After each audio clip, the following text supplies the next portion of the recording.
Parce que nous avions envie de nous déplacer un peu à les 2 dernières éditions dont les thèmes sont la femme au secours de l'environnement et autonomisons les femmes à travers l'entrepreneuriat vert ont été lancés, célébrés au niveau de la forêt classée d'Mbao.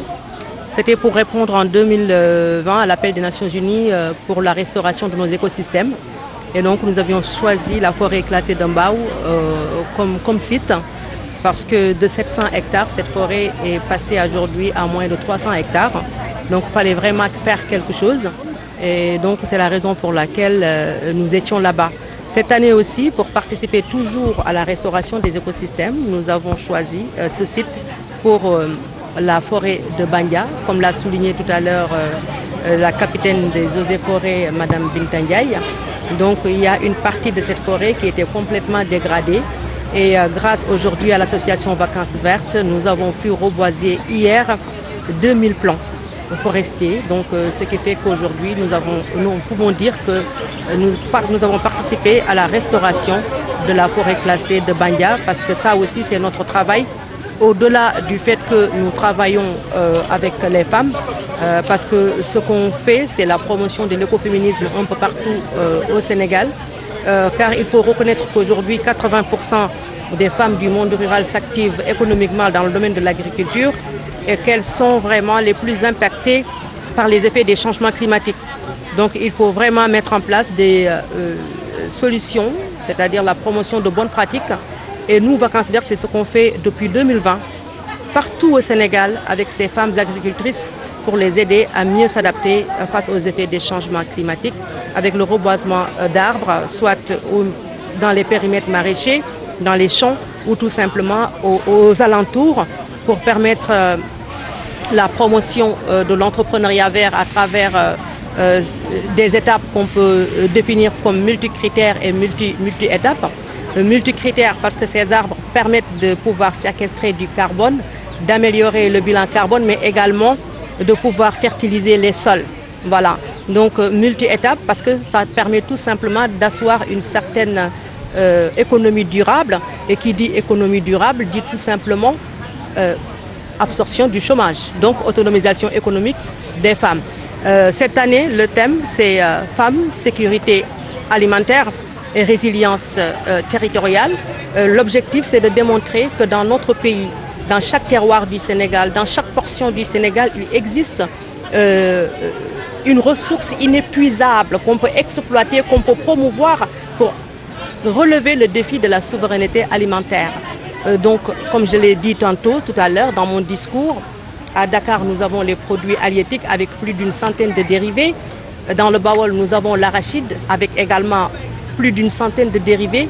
Donc il faudrait que le Sénégal commence à promouvoir ces ressources vedettes pour pouvoir relever le défi de la souveraineté alimentaire, mais également de la sécurité alimentaire, gage de notre survie actuelle face aux effets néfastes des changements climatiques. En tant qu'écoféministe, parce que pour moi, être écoféminisme ou l'écoféminisme, c'est de donner à l'engagement féminin la possibilité de pouvoir préserver, protéger, mais aussi et surtout de transformer durablement nos économies. On ne peut plus échapper à cela aujourd'hui. Il faut qu'on change de modèle. Le modèle capitaliste a atteint ses limites partout. C'est pour ça qu'on est en train de vivre ce réchauffement climatique qui tue tous les jours. Je ne veux pas faire les prophètes de mauvais augure, mais regardez ce qui se passe dans le Maghreb, en Libye avec les inondations, à Derna avec la tempête Daniel. Regardez ce qui s'est passé au Maroc avec ce séisme. Donc ce sont des faits qui sont là. Les experts du GIEC nous avaient prévenus comme quoi si on ne fait rien, comme l'a souligné le président de la République lors de sa déclaration retentissante à l'Assemblée générale des Nations Unies, le temps est à l'action climatique. Il faut qu'on arrête l'inaction climatique.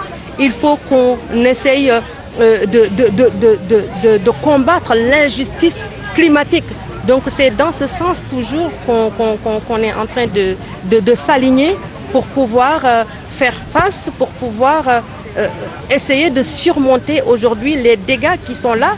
et qu'on est en train de subir. Il faut qu'on fasse attention et qu'on agisse. Il faut qu'on agisse, la raison pour laquelle aujourd'hui la mission des vacances vertes, c'est d'agir et de faire agir l'ensemble des femmes en tant qu'écoféministes. Parce que pour nous, cette crise économique que le monde est en train de subir n'est rien d'autre qu'une crise environnementale. Et donc la solution ne saurait être qu'une solution environnementale. En tant qu'écoféministe, je dirais une solution environnementale portée par les femmes. Nous allons continuer comme nous avons démarré, parce que là, nous n'avons pas encore fini. Nous avons démarré avec l'appui de la Grande Muraille Verte et la Fondation Sococim pour la distribution de plants fruitiers avec les femmes agricultrices du Sénégal, mais aussi comme ici aujourd'hui à Nguékokh, nous continuons toujours la campagne de reboisement Une femme, un arbre. Nous avons distribué 100 citronniers à ces femmes qui seront plantées soit dans les maisons ou devant les maisons. La mission, c'est d'aller vers ces femmes, de les informer, de les sensibiliser, mais également de les aider à promouvoir les bonnes pratiques pour pouvoir mieux s'adapter, mais aussi d'élargir les vacances vertes pour faire des vacances vertes un hub national. Aujourd'hui, Vacances vertes compte plus de 5000 membres partout au Sénégal, avec des sections communales, des sections départementales, des sections régionales. La dernière fois, vous étiez avec moi, plus de 500 femmes ont adhéré à Toubacouta. Donc c'est ce que Vacances vertes est en train de faire pour une gestion, comme on dit, pour une intelligence collective qui nous permettra de pouvoir relever le défi et de pouvoir faire face aux effets néfastes des changements climatiques.